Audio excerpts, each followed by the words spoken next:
Alright, welcome to another video. This one is Encinal Canyon. It goes right off the PCH up about 1,400 feet. The KOM time to beat was 17:27 by Kevin Vermark. He took it about a year ago from Phil Guyman by a few seconds, and by 4 seconds to be precise. And my best time before today was 18:41. I did, that was 400 watts just after a few hours of training back a couple months ago. But today I came out here with good conditions. It was a nice south tailwind most of the way up, and I thought that my legs were going to be good. My whoop score this morning was like 30%. Which isn't great, but I don't put a lot of stock into that number. I did a really hard ride on Sunday, 6,000 kJs, 6 hours, some tempo efforts on a lot of climbs out here. And I think I was still a little fatigued from that because during the warm-up for this, I noticed that the heart rate just wasn't responding when I was doing some 30-second minute at the KOM pace. But anyway, I thought that I had good enough legs at least to take the KOM. And you can see here, it's starting up, going up from the ocean in the background. That's the PCH. I have a love-hate relationship with the PCH. It's good. Pretty good riding, but the traffic is just deadly sometimes. Luckily, haven't been hit by a car yet, but it's always a chance. You can see I'm messing with the radar beacon in my pocket. I'm trying a new camera angle out today. If you watched my video on Payuma, I just did the back angle, but today I tried the front right. It's a lot more difficult for the drone because it has the most sensors and cameras on the front. And so when it has to fly backwards like this to film me, it can get a little bit caught up. But luckily it didn't crash. We'll see how well it manages to track me. But I think it's a little bit more of an interesting view. You'll have to let me know in the comments what you think. But we can see my face a little bit, and we get some good shots later on where it gets pretty close. But this effort is about the same length as Payuma, around 17 minutes. So I was expecting to do around 430 watts, which is what I did on Payuma, but I was a little bit fatigued. I only averaged 420 in the end, which I was a little bit disappointed about, but I did manage to take the KOM. Spoiler alert. I took it by a good margin too, so it was enough. And Kevin has hit his power data. I guess he's pro now, and I think Strava has a thing where they'll hide power data for pros automatically.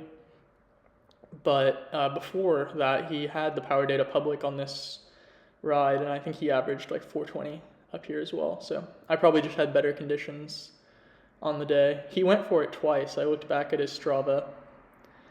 It was like, went for it once. He was like 13 seconds off, Phil, I think. Like maybe 10 seconds off. And then went for it again a couple days later and got the KOM. But he's a really strong rider, I know. He's on DSM, formerly Sunweb now, but he was on Hagen's Berman Action. I don't know him personally, but I knew that I could get this KOM though, just based on the power that I had seen, and it's so similar to Payuma in a lot of ways, like 5% average, 17 miles an hour. Helps to get aero.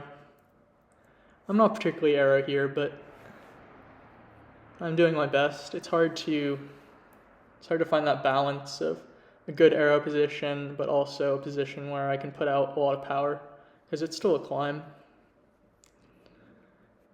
The traffic can be kind of bad on this road, in my experience. I don't ride it a lot in training, but it's good for like a good average speed, average power on a training ride because it's basically a highway. The descent, you don't have to brake a single time on the descent. You can pedal most of the way, especially if it's headwind. And then it's good to do like a nice interval back up. So I do that in training sometimes, but it's not the most common climb. I would say it's definitely not like a really high level, like prestigious KOM either, but it's a nice one. And some of the views, you unfortunately can't see them from the right side, but once we get up here a little bit, there's a pretty awesome overlook where you can see pretty much all of Malibu, the coastline, the beach. It's really nice, but for this angle, you're pretty much just going to be seeing the road. I had to get out of the saddle in the drops here, Pantani style, a couple times. I was just, the legs were just not really feeling it. Didn't feel amazing, but I pretty much try to stay seated for these efforts just because of the aerodynamic advantage, if at all possible. But here the drone lost me, so you can see a little bit of that overlook that I was talking about. It just goes out into the middle of nowhere, and I noticed this when I was riding, and I was stressing out that it might just stay there and run out of battery and I would never get it again. But it uses the GPS signal from the beacon that I'm carrying in my pocket to just sort of come with me. I'm not sure why it stopped like that. I think that some of the buttons might have gotten pushed in my pocket on the little remote.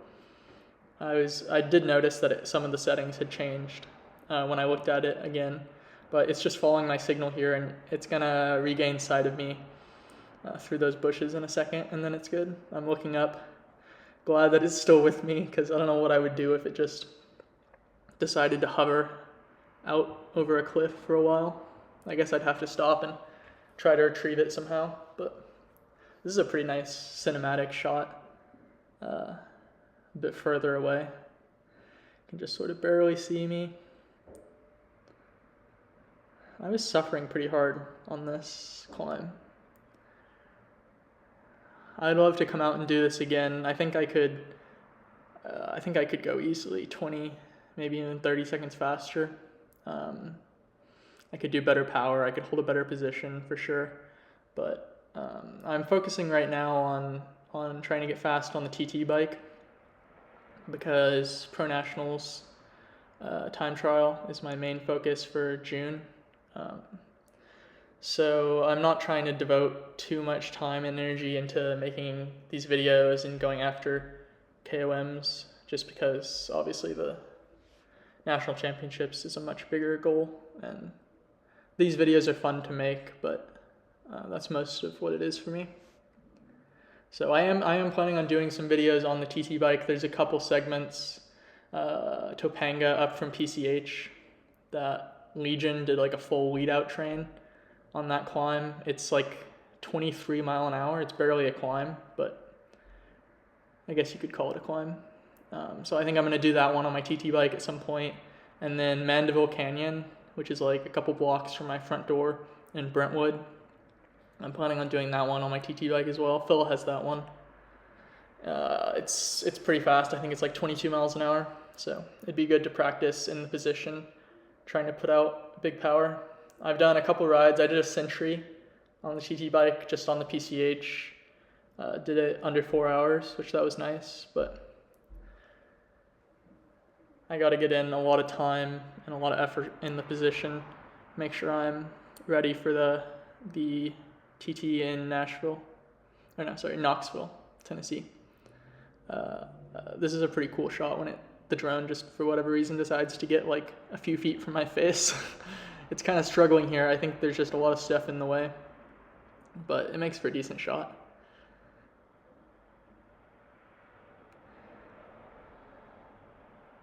It's stressing me out a little bit, having it so close to me, but I tried to just keep focusing on the effort. I could see on the Strava Live segment that I was easily already like, I think 20 seconds up at this point.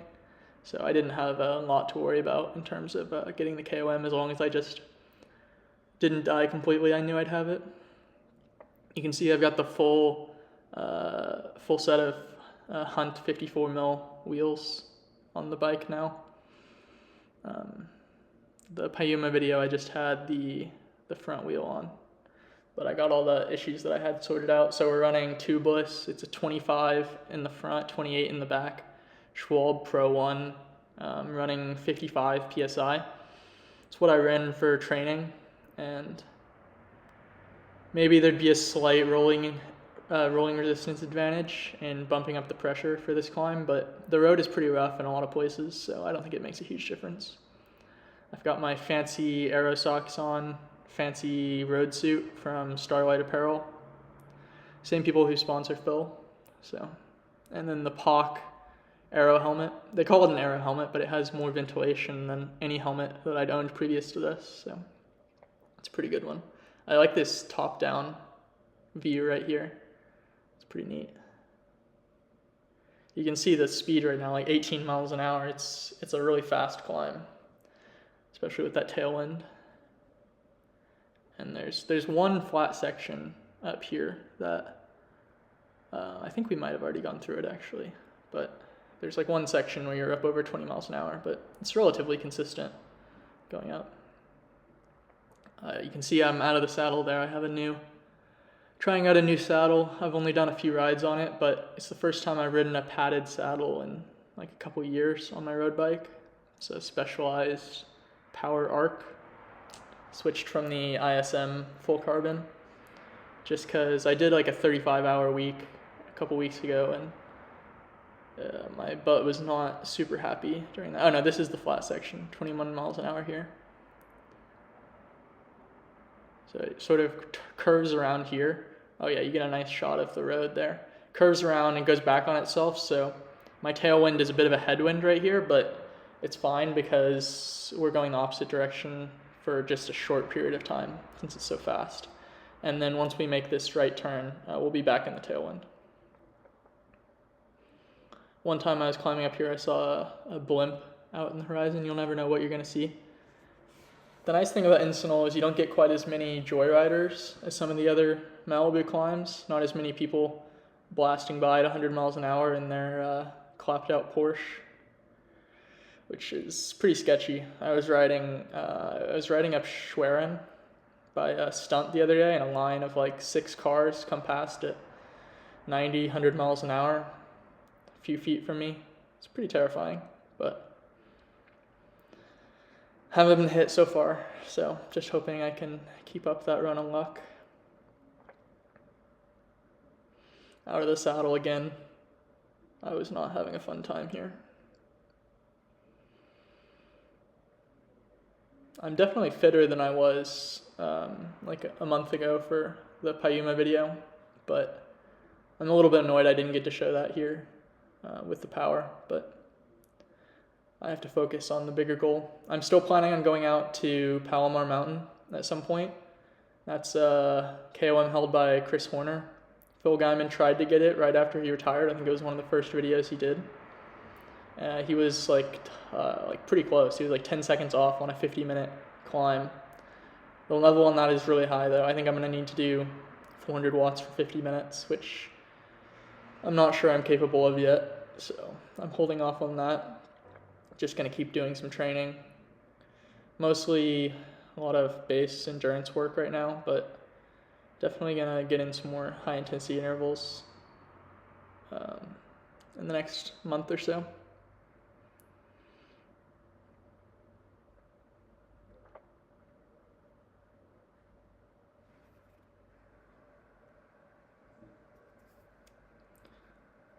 My saddle position is a little bit lower with this new saddle. You sit slightly higher on the ISM, and I didn't change my seat post height at all, so it's a little bit lower, but I think that the knee angle, it looks decent from here. I think you're supposed to have about 25 degrees.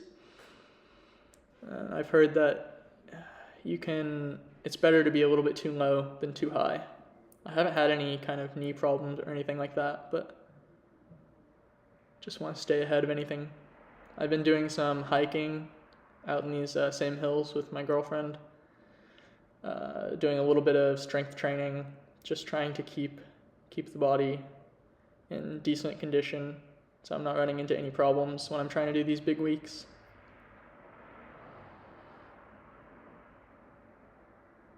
can see there, like that's the kind of problem with the drone having on the right. It just got caught up in some trees. But I think it's a nice angle. I would do the left. I mean, there's more space on the left, obviously, with the other lane, but I would just be too scared of a truck coming down and hitting it, especially when it's low like this. There's some really big trucks that come up and down this road, so.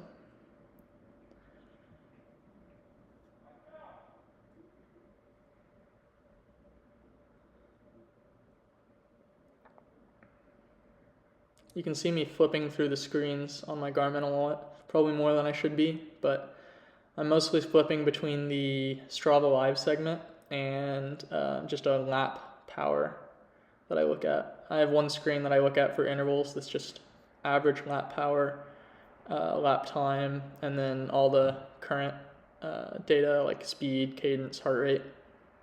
And then the Strava Live segment doesn't have quite as much data because it has to show relative position to the KOM. But yeah, I was just making sure that I wasn't losing a lot of time at this point. Just trying to keep the power as high as possible.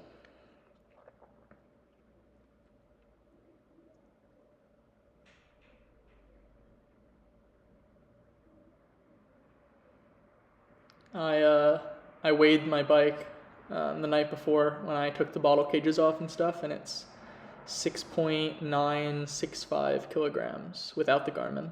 So just under 7 kilos, which I think is like 15 pounds, maybe 15 and a half pounds. Which is pretty light. I mean, it's disc brake, so it's not going to be anything crazy, but that's pretty close to the UCI weight limit. And some decently deep wheels. You could definitely go lighter. I mean, I'm still running Ultegra shifters, but it's light enough for anything I need to do.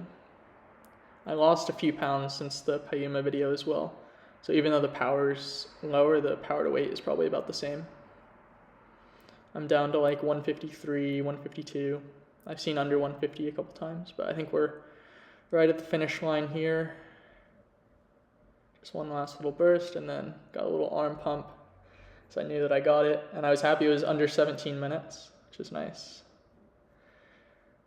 And I was trying to find a place to pull over and get the drone here. I got stuck behind this little telephone pole as I'm doing my celebrations, because, you know, Strava, KOMs are racing, right? Got to post up. But there was nowhere really to, hi mom, nice little wave. There was nowhere to pull over and like get the drone. It's kind of not a lot of space here. I was hoping I'd be able to find somewhere, but I knew that the drone was coming close to running out of battery because it only has like a 20-minute battery life.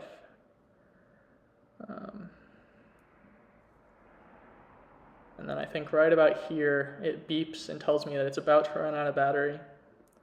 I look up at it, and then there's still really nowhere for me to pull over. And then right here, oh, it decides, nope, I've had enough. We're not flying anymore. And it does an emergency landing on top of this pile of dirt by a construction site, which I had to climb up later by foot to retrieve the drone. But that's all for today. Got the KOM. Thanks for watching, and stay tuned.